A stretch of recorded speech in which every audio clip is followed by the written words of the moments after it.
Happy Thursday morning, y'all. We survived the torrential rainfall. We survived the heavy winds, and we were blessed that we wasn't hit with some of the most damaging storms for an early season kicking off to our tornado season like South Louisiana did.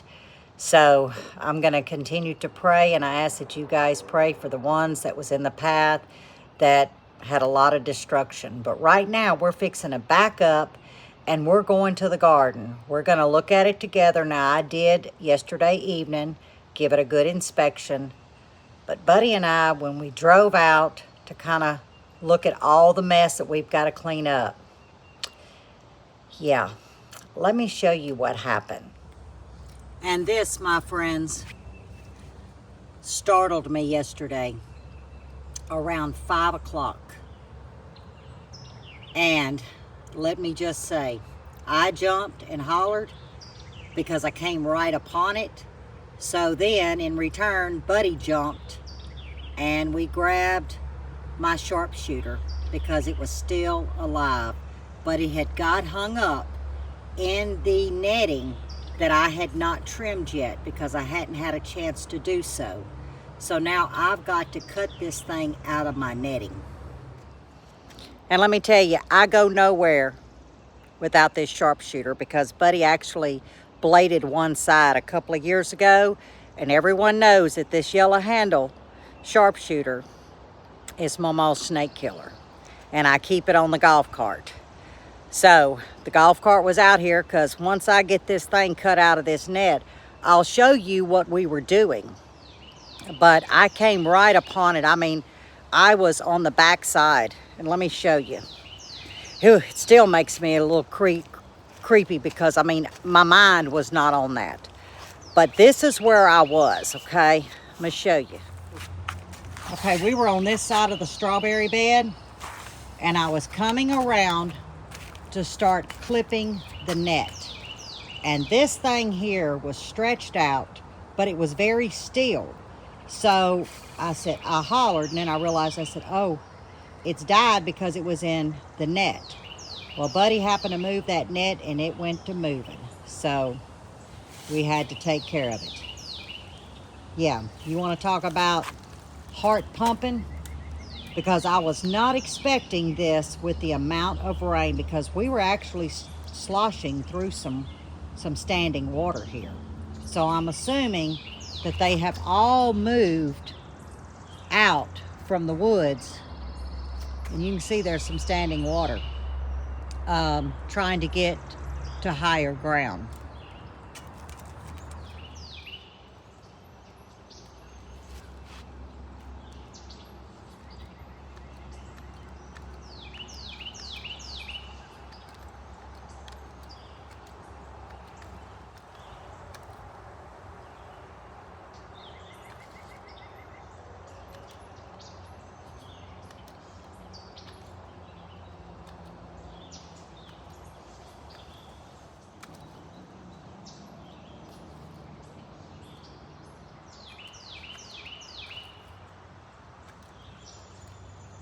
I'm trying to keep enough length on my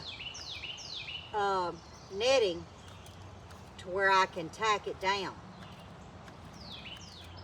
Now I'll tell you a story. Was it Saturday we put this in?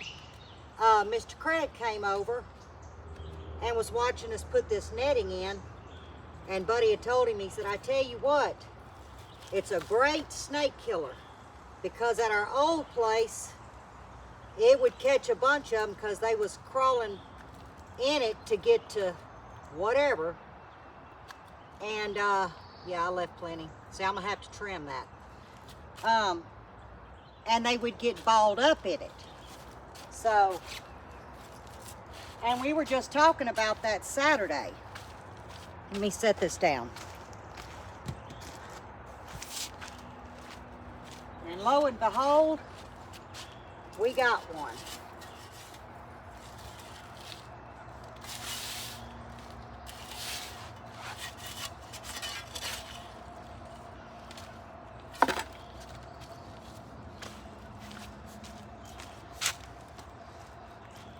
Now I'm gonna have to finish trimming. There's a little bit of a slack in it.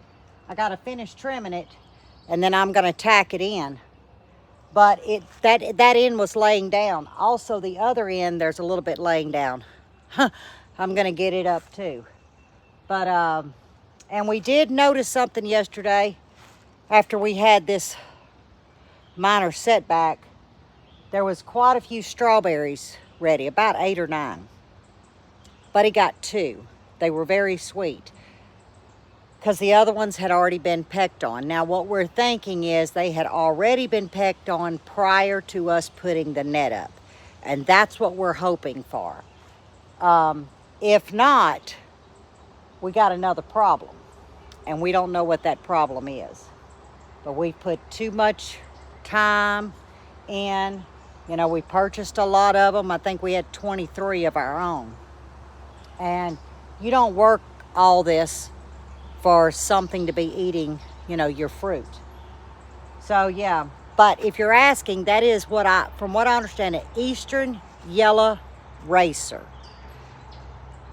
And the only reason I remember that is because when we first moved here, when we had got the rabbits, Buddy was sitting in the garage. It was about 9 o'clock at night. Let me turn you around because I'm going to get my coffee. Whew. Don't think I ain't looking. Okay, we had got the rabbits. I think we had been here just a few months, I believe. Yeah, because we were still working on the inside. Well, we're still working on the inside. But Buddy was sitting in the garage. It was about 9:30 at night, and I had went to bed. And all of a sudden, I hear, Lippy, but it was in a tone. I was like, oh, Lord, and y'all, I done fell asleep. I jump up, forget my glasses, forget my flip-flops, run out to the garage, and he's holding my sharpshooter. He hands it to me. He said it run behind the, we had, well, you know where I had my plant starts the first year. I had them in the garage on that wall, and they were growing there. And he said, because I'll spend all night. He was going to empty the whole garage because y'all know how Buddy is with a snake. So, sure enough, we saw it. We got it out of there, and then I heard the story. Now, mind you, I'm blind as a bat. I finally give him the sharpshooter. I'm holding the flashlight, and I'm standing on the ice chest. I wasn't about to get on that floor because I can't see, and I'm barefooted, and my heart's a racing because I was in a dead sleep. And he told me he was sitting there, and he had his radio on, and he was surfing his phone. He said, and all of a sudden, by the corner of his eye, and he had his boots on, thank goodness, it run right across his foot. And he said, I had nowhere to go, but I was fixing to make me a hole. He said, I didn't know to go up, sideways, because when it went across his foot, he just kind of sat there and looked at him and kind of curled up. So he said, I just bolted out the garage and then grabbed the sharpshooter, you know, the shovel. So that's what happened to him, and that's when we looked it up. Well, this is the same, you know, same kind, so this must be a sister. But from what we understand, they're an Eastern Yellow Belly Racer. They're non-venomous. But I'm here to tell y'all, so don't be coming and hating on me.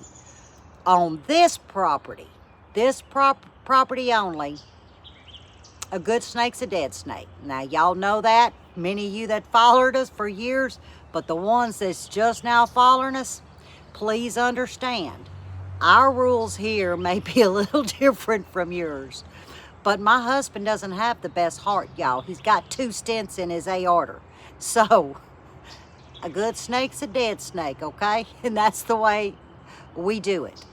Now, I was thinking that they were coming for the lizards. Remember, I leave the lizards here because I've got so many, you know, bugs. So, I leave the lizards because they eat the bugs. I really don't know, but I do know that it might have just been making its way across and it got hung up in that netting, but I've got to get that netting fixed. But let me show you what I was actually out here doing. Yeah, here they are. Okay, Buddy had clamped these. Let me set this down. Buddy had clamped my net with these things. Well, Oh, it's wet. I can't, with my hands, y'all know I have bad arthritis, so I couldn't open them. So what I did was, or Buddy did, he said, get you some hair clamps. So Buddy went online, because we knew we were putting the netting up, and he bought me these little clamps. A pack of them is $7.99. Oops. And we got 24 of them. They're $7.99 now for 12. So Buddy got 2 packs, and I can open these. Well, that's what I clamped, you know, my netting down with. And I'm gonna show y'all, because I didn't do every post, but I did every 4. And we're gonna see how that works, because you just want to hold it down from where the wind's flopping. But I'm gonna tell you, these little clamps here, and he got these because I want you to look at the teeth on them. They're pointy, but they're not like some of the hair nets, how they curve, you know, the little points that kind of curve in the teeth. Well, if they curve in and you go to unhook them, they're gonna get hung up in your netting. Whereas these are straight. So it just clips, opens back up. It doesn't have that curve on the teeth where they get all tangled up. So this is what I was doing and replacing them other ones.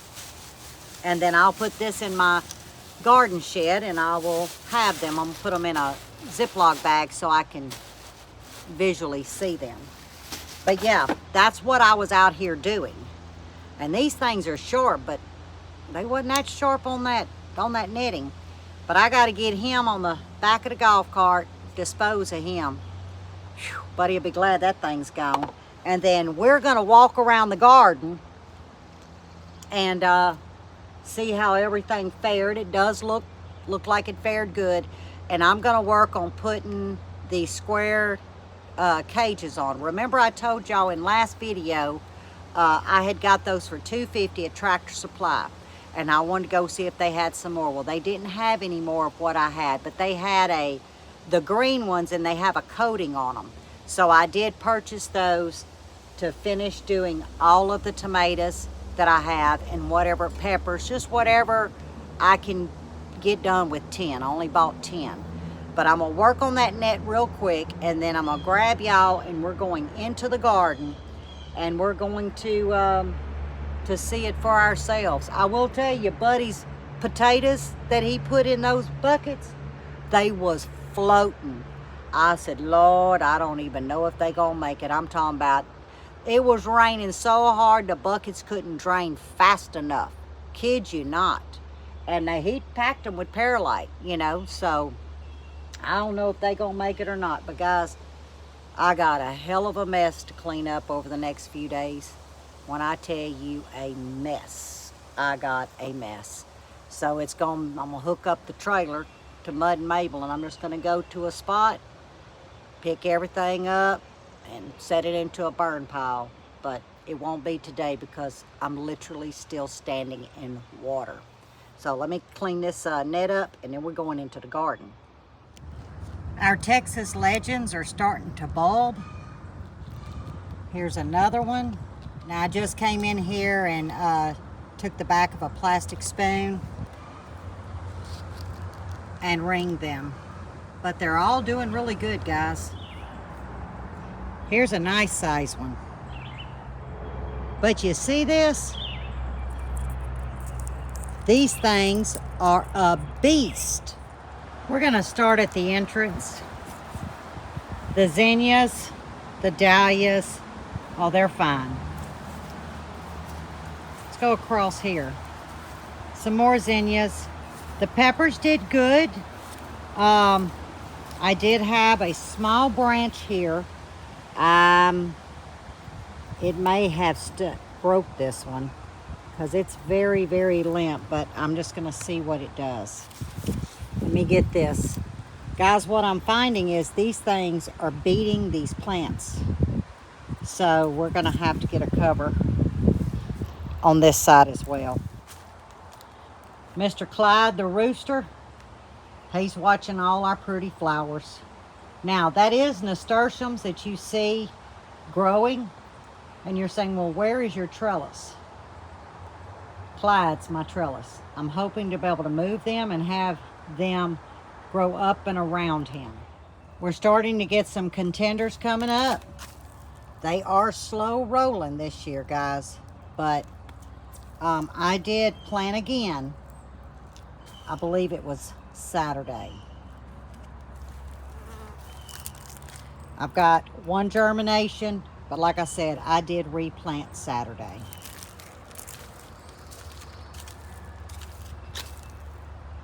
I'm only showing two pink-eyed purple tops. That's it. So I'm gonna have to reseed this bed. We're gonna come on down. These are our determinate tomatoes. Everything seemed to have fared very well. But these stay majority in the shade after 1 o'clock. But they're vibrant green. They're doing amazing. These are getting to my banana peppers. And let me show you what a gumball does. This is what I was talking about. It'll make you think something ate on it, but that's when the gumball pops and hits it. Here's our Space Master cucumbers. They're coming on up. Here is a Market More. I did reseed this Market More Saturday, I believe, and I don't have anything yet. Nope, nothing yet. Here's the gherkin bed. I did seed again, and I am starting to see. No, I'm not. That's just a piece of leaf grass. Because I was like, man, that's mighty fast. But nothing yet, but it's only been like 4 days. Now these gherkins, they came right on up. And here is another example. Hello, Lou. Here's another example, guys. I'm telling you, them gumballs will make you say some ugly words. Look at this. And then the leaf. Oh, Lord, that scared me. What do you got? Lou, what do you have? Oh, she got a lizard or a gecko. I think it's a gecko. Yep, that's a gecko. Let's go back to what I was talking about. She jumped and I jumped. Y'all, I'm still a little on the edge after yesterday. But what happens is when that gumball hits, like it did here, it'll just decay the leaf. Now, I did come through yesterday with the blower and blow all the gumballs. I mean, y'all look at this. And I blowed this yesterday. I mean, like I said, if it wasn't for the great shade, we would cut it down. But we are willing to try to stop them from producing. If it does not, we will remove this tree and put another tree in its place. Now, I did stake these two San Marzanos, even though we're going to string them from here down. I went ahead and staked them. But look, if I did not have this shade cloth, look at the gumballs. Oh, I do have germination here. Germination here. And that's the Athena cantaloupe. The other cantaloupe, Tasty Bite. Now, I did put 2 to a sale, and whichever one grows the best, I'll take the other one out. The same here. See, this is what I do every day.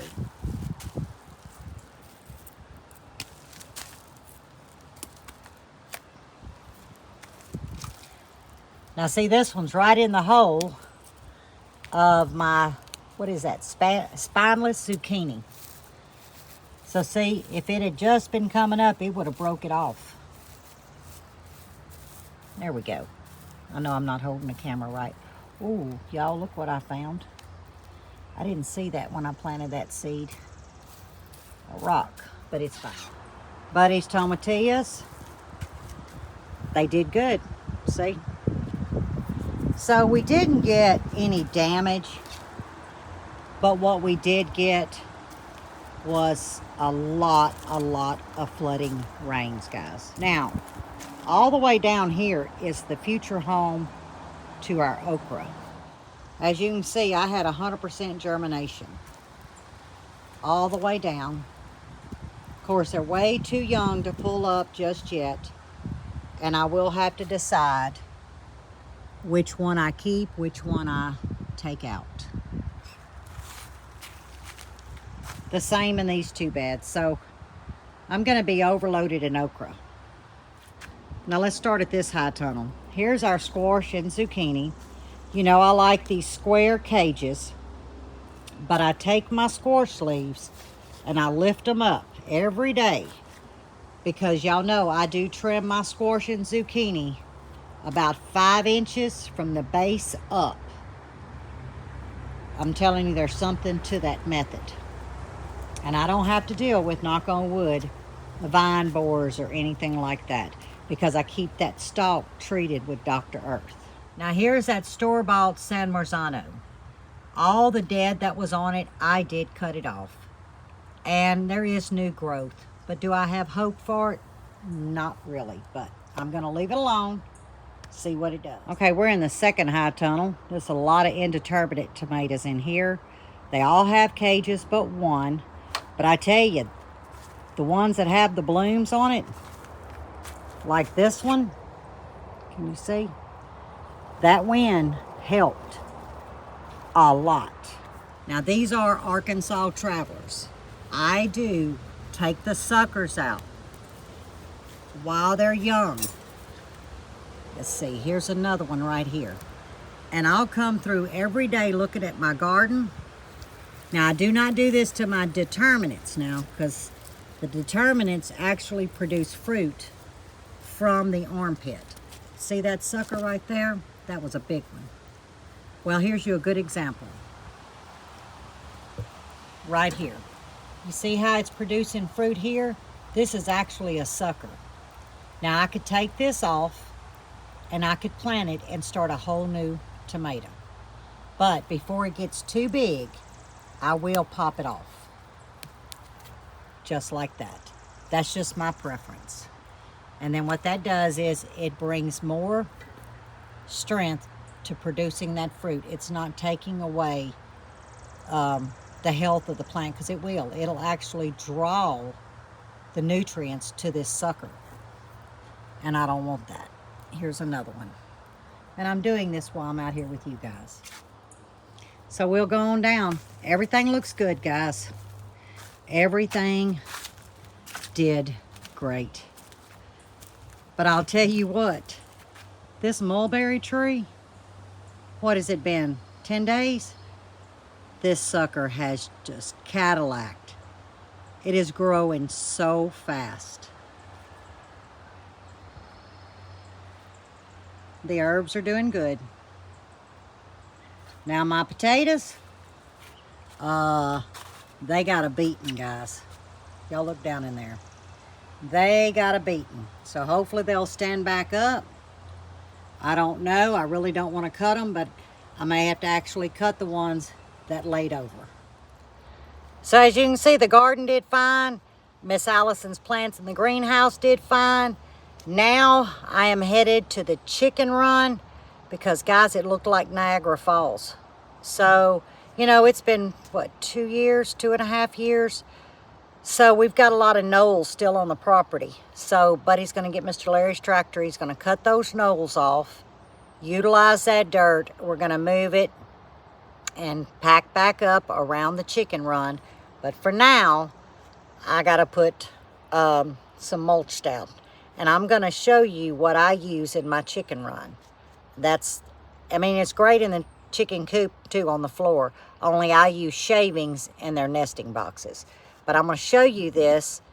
It's $17, but it goes a long ways and it breaks down. It's biodegradable. It is amazing for your chicken run. Now I will be putting some lime down prior to putting this, but I've got to get some of this water up out of their run. It's a hot mess, and there was nothing I could do until today. I don't want to see my girls walking in any kind of dampness. That's a no-no in Lippy's book. But I'm going to show you what I put down. And here it is. It's 18 cubic feet Now this is compressed. This is a lot. But as you can see, it says minimal waste and easy cleanup, all natural and biodegradable, 100% compostable, great for chicken coops. Guys, this is some good stuff. Now, y'all may be familiar with this, but they have changed the label since last year. But I love this stuff. And this is the lime that I use. It's called First Saturday Lime, because some of you may ask. And I sprinkled it all over the exit to the 20-foot run. And then I laid the straw. And as you can see, they're having a heyday. But here is the run, and I still have a fourth of a bag left. So guys, you can see how far this goes. And I did it thick in some of the lower areas. So 18 cubic feet will take care of a 10 by 20 run all the way out here, which is about 8 by 8. I didn't go all the way around because I've got to rake all that. But yeah, now I'm going to go to the inside and I'm going to add the rest. And just like that, it's time to clean up and get me a cup of coffee. But guys, I got me 8 pretty eggs. Real pretty eggs. My girls are doing good, but they're having a heyday. When I got into the coop part, because every day I scrape their roost bench off. I know it's crazy, but I do. But I had to close the hatch because they were running in there on me, and I wanted to put out the rest of that straw. So that one 18 cubic feet did the coop, and the coop is what? 8 by 10. The run is 10 by 20, and that little area is about an 8 by 8. So, like I said, it may be $17 at Tractor Supply, but it's well worth it. It breaks down so easy. I'm talking about it's nothing to break down. But at least I know it'll absorb all that mud. And even though they're going to scratch in it, it's going to be absorbing it. It's the best stuff I found for the money. And that'll last a long time. Like I said, it'll break down. A couple of months, I'll go in there, I'll rake. Because we do have 3 holes. I did try to scrape them down, but you ain't scraping wet dirt. So I'm going in to clean up. I will see y'all this weekend. Let's pray for the ones that was hit hard from these storms. I think there was still some today towards Florida, if I'm not mistaken. Georgia, Florida, something like that. So let's keep these families in our prayers. And I will see y'all this weekend. So as always, stay safe, stay well, and God bless.